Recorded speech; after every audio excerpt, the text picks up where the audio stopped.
Have you anyone coming back into the mix? No, like the group of players that we had last week, that's what we have to select from at the moment. We're thin on the ground. It's been well documented. We've just got to keep getting better. We created enough in the game, and that's heartening. But what's going to be important is that we take those opportunities.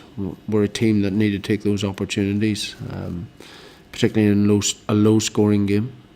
Can you give us just lastly on injuries? Any update on how Scotland is doing? Scott's currently recovering from a back issue. It's going to be mid-term, so he's going to be another couple of weeks before he's available for selection or considered for selection. Are you likely to have anyone released from the Wales squad this week? I wouldn't expect so. We didn't, we're probably one of the fewer teams in the knockout positions, maybe the only team in the knockout position who didn't have anyone released last week. It's the quality of the players that we have. They're frontline players for Wales, so there's an understanding of that, and that means the group that we do have, they're focused on playing well for the Ospreys and delivering a performance on Friday night. Does that affect you? The sides you're up against to getting players back that you're not.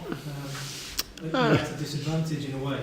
I think if you just look at the facts from the weekend, 4 Irish sides won, both Scottish sides won, no Welsh sides won. So that's tough in all the regions.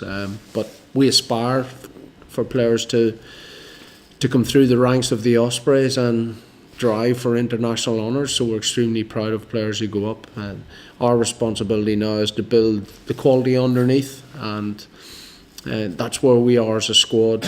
We're very much in that development phase, albeit we're determined to win at weekends. But our responsibility is, prepare well for Friday night, but also be realistic in terms of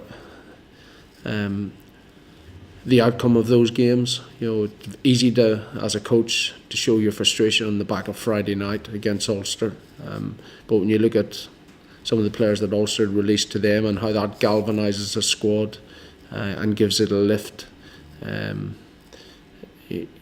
you've got to stay grounded and you've got to stay constant in terms of building the quality of the squad from within, because of the restraints financially. We've got to do it from within. You just have to accept it. There's nothing you can do.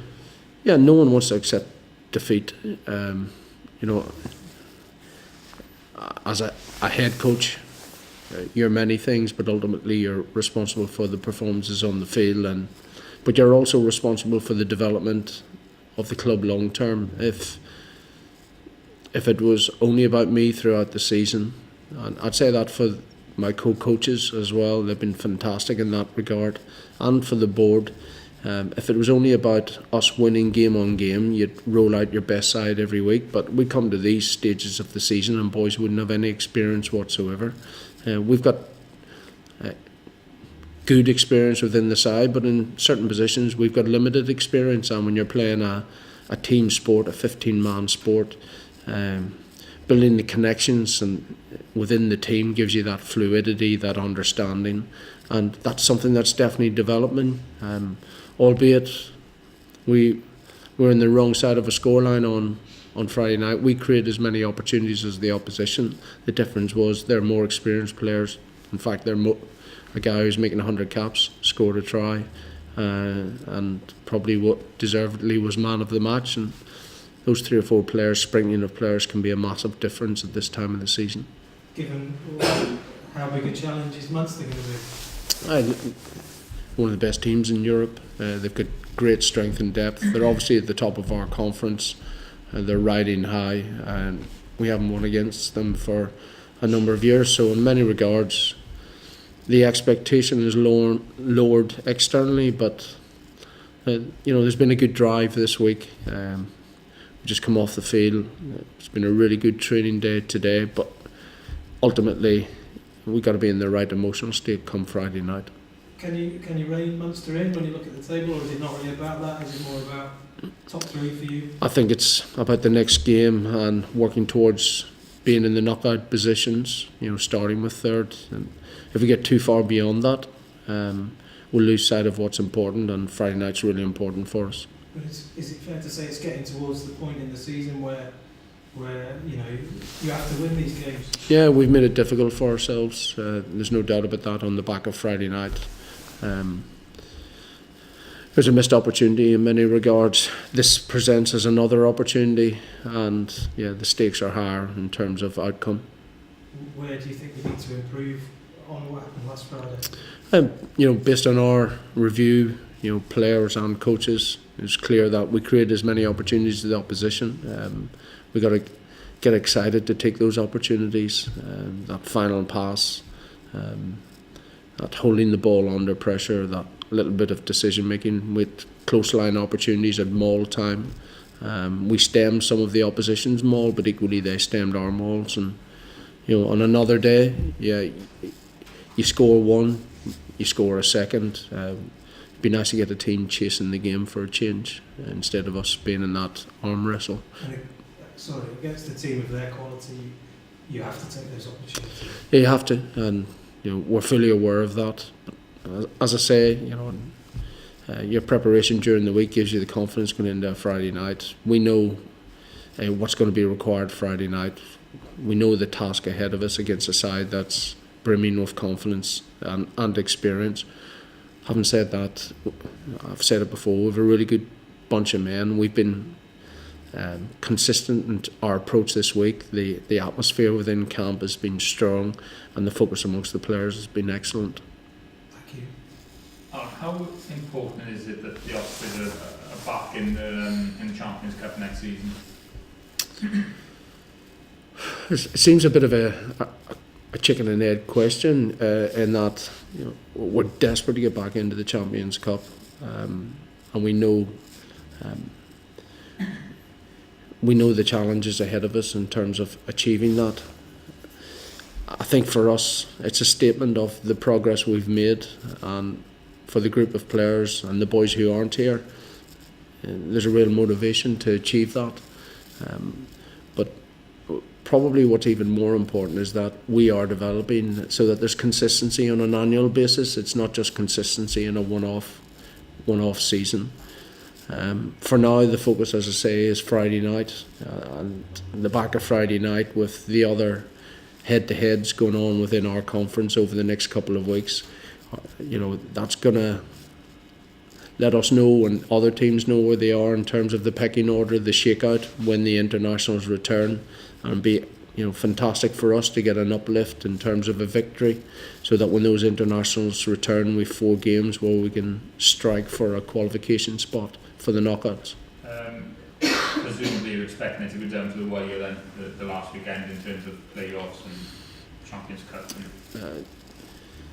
Yeah, in some respects my preference would be that it doesn't, but you know, in our current situation I'd take that, and I'd back us in that environment. We've work to do to get to that point. Yeah, I suppose looking at the Ospreys, I mean, your strongest team is probably a match for anyone in the league, and probably near up, but as you said, you know, there's a lot of maybe you won't go the depth of some other sides, and obviously you've got a lot of younger players. Is that the target then, if there's any recruitment, sort of just getting a bit more depth in the squad? Yeah, I think it's a combination of development of what we have, you know, the growth of our Indigenous programmes, young Welsh men, you know, like Tane Thomas Wheeler, like a Will Griffiths, like a Harry Morgan. You know, we've others coming through the ranks that we've blooded this season, and you know, Tane Thomas Wheeler is really important to us during this phase. You know, he's 19 years of age and he's standing up. He's playing against Stuart McCluskey on Tuesday night or Friday night. He's played against Poe away in Europe, so he's building his understanding and confidence of the game.